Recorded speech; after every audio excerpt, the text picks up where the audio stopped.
Mesdames, Messieurs, bonjour. Voici les titres du journal. Dantokpa plus qu'un marché, c'est le titre d'un catalogue réalisé par le photojournaliste Martial Dansou. C'est un document qui immortalise le plus grand marché d'Afrique de l'Ouest. On parlera dans cette édition du glaucome, cette maladie des yeux qui entraîne la destruction progressive du nez et qui peut aboutir à la cécité.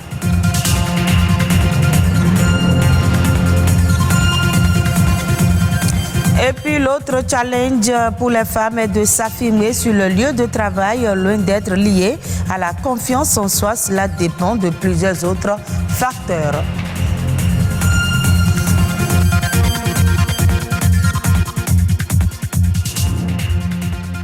Ce 26 janvier, c'est la journée internationale de la douane. Cette journée souligne l'action des hommes et des femmes qui, au sein ou en relation avec des administrations douanières, apportent leur contribution à la facilitation et à la sécurisation des échanges internationaux. L'édition 2021 sera consacrée aux efforts conjoints des douanes pendant cette crise du coronavirus et à appuyer les individus et les entreprises en consolidant la chaîne logistique mondiale, en renforçant la collaboration, en tirant parti de la technologie et en plaçant les personnes au cœur du changement sous le slogan « Relance, renouveau, résilience », la douane au service d'une chaîne logistique durable.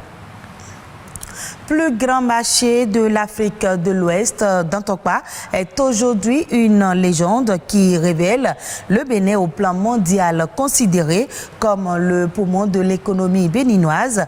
Le marché Dantokpa a un côté culturel et accueille aujourd'hui plus de 30 000 ambulants qui viennent acheter des articles pour ensuite les revendre dans le même marché. Mais de nos jours, il faut garder les traces du passé car le monde évolue à une vitesse de lumière. C'est ce qui a amené le photojournaliste Martial Dansou à sortir un catalogue entièrement dédié au marché Dantokpa. La cérémonie a eu lieu à Cotonou. Les précisions de Daniel Sosa et Louis Kounobo.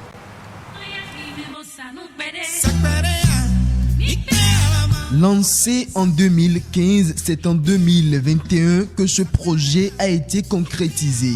Dantokpa plus que marché.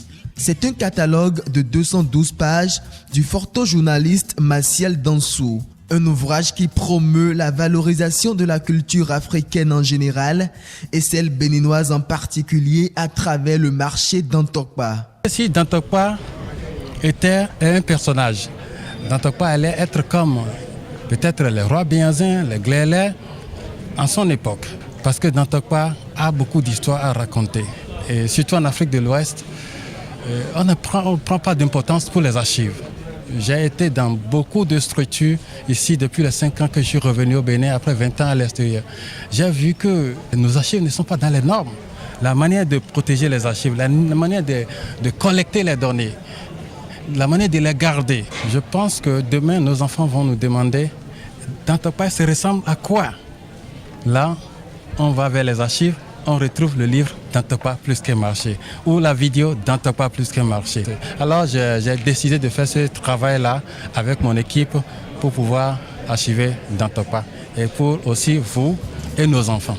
Un travail d'archivage qui vient immortaliser le marché Dantokpa pour la postérité. Cette œuvre de l'esprit constitue aujourd'hui un outil de promotion touristique et un produit marchand pour le Bénin sur la scène internationale. Je pense que c'est un bel outil au niveau technique déjà, parce que la qualité des images, le montage et la présentation finale, on peut porter ça partout.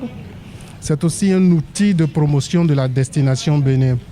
C'est un prototype de ce que les industries culturelles et créatives peuvent produire.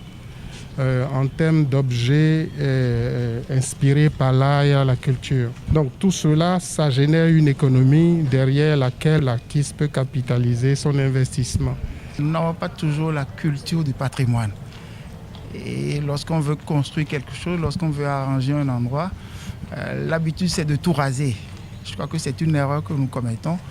Il faut faire des captures d'images. Il faut que les générations à venir puissent avoir en mémoire les images de cet endroit qu'on a détruit. Et ailleurs, ça se valorise. Ailleurs, c'est une filière, pour parler ainsi. C'est un ouvrage de qualité. Un document qui vient mettre en lumière les atours de ce grand marché de l'Afrique de l'Ouest. Il ajoute ainsi une valeur historique et patrimoniale au Bénin.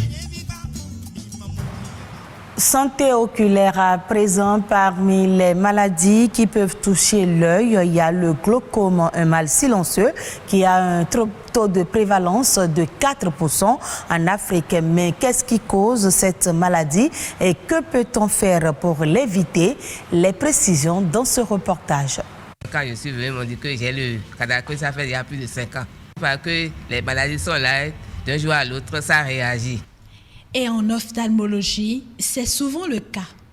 Comme la cataracte, le glaucome de forme chronique est une maladie oculaire qui évolue en silence. C'est une détérioration de la tête du nerf de la vision, le nerf optique, associé à un rétrécissement du champ de vision. La cause du glaucome, c'est une fermeture ou bien un rétrécissement du filtre qui permet au liquide donc de circuler. Ce liquide est appelé l'humeur aqueuse, une substance produite au niveau de l'œil. Pour comprendre son lien avec la maladie, il faut retourner au circuit d'évacuation du liquide. Il y a un filtre ici qui permet à ce liquide de sortir. Lorsque le filtre est bouché, en fait, le liquide ne passe plus. Le liquide s'accumule forcément, donc ça crée une hyperpression de l'œil. L'hyperpression de l'œil est due à plusieurs facteurs prédisposants et quelquefois héréditaires. L'hypertension et le diabète, la drépanocytose, etc., qui agissent sur l'œil, favorisent la destruction de l'œil. Lorsque les parents ont souffert de glaucome, le risque, quelquefois, est multiplié par plus de 10, donc chez les enfants.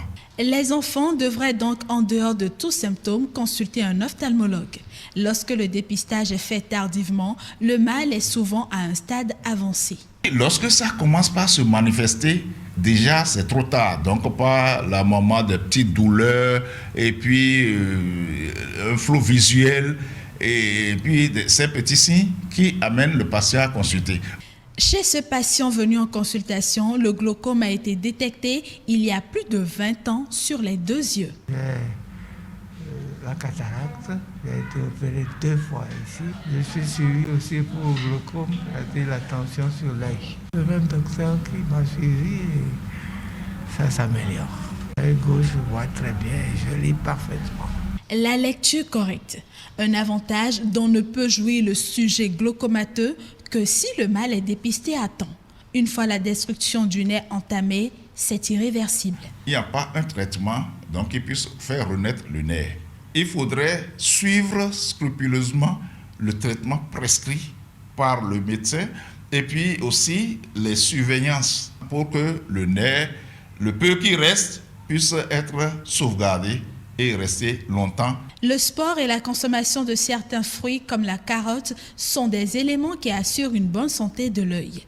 Toutefois, une consultation chez le spécialiste une fois par an, en dehors de tout symptôme, reste l'idéal. Dans ce journal, beaucoup de...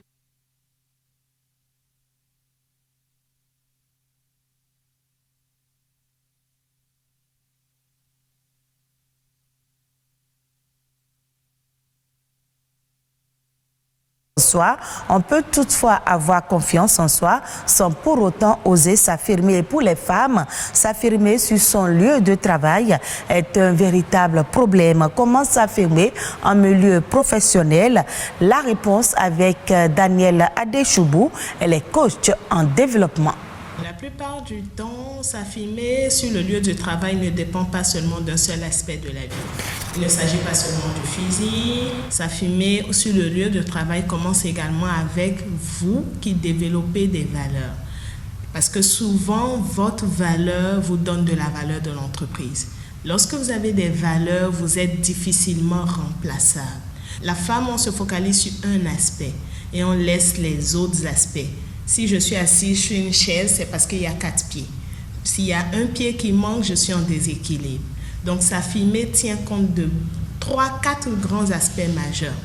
Et capacité à pouvoir gérer ses émotions. Si je suis une femme et que on ne peut pas me mettre dans un travail sous pression, je me mets en colère tout de suite, c'est moi qui crie, j'aurai des difficultés à m'affirmer sur le plan professionnel. Parce que la plupart du temps, elle s'attache souvent au fait que je viens au travail, je fais mon travail. Si ce n'est pas l'aspect physique, c'est que je viens au travail, je fais mon travail.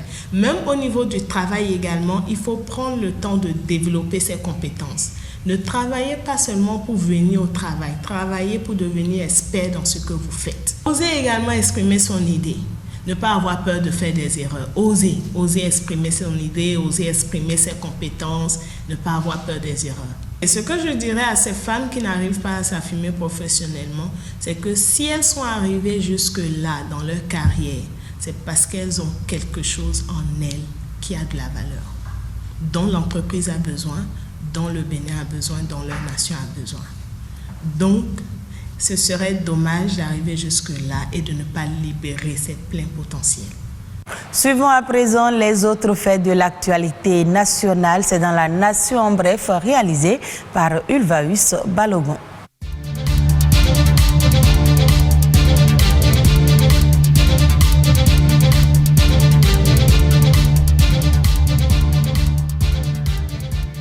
Environ 200 milliards de francs CFA sont retenus pour les travaux de dragage du lac Ayemé. Prévus pour démarrer vers la fin du premier trimestre de l'année 2021, ils doivent durer 8 à 9 mois et s'étaler sur 200 hectares environ sur la lagune de Gbego et sur 10 000 hectares du lac sans les chenaux. Il s'agit d'un projet multisectoriel à fort impact environnemental qui concerne l'ensemble du plan d'eau et ses chenaux. Il intervient ainsi pour réduire le phénomène de comblement des eaux inévitables dans la vie du lac. Il est envisagé après le dragage la promotion de la pêche, de l'aquaculture et de l'héliculture pour diminuer la pression sur le lac.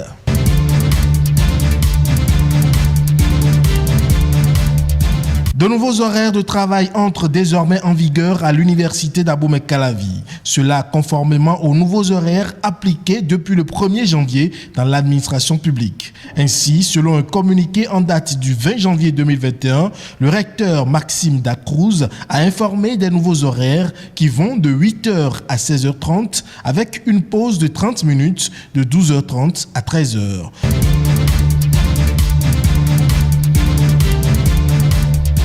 Les résultats de la 3e édition des élections professionnelles sont désormais connus. Selon les statistiques proclamées par la présidente de la Commission électorale nationale, il ressort que 36 117 travailleurs ont voté pour le secteur public, soit 49,75% contre 9 439 pour le privé, soit 29,19%. Dans le secteur public, 2 centrales ont franchi la barre des 20% exigée, à savoir la Confédération syndicale des travailleurs du Bénin CSTB et la Confédération des organisations syndicales indépendantes du Bénin, COSI Bénin. Pour le secteur privé, c'est la centrale des syndicats autonomes du Bénin, CSA Bénin, qui a pu obtenir les 20%.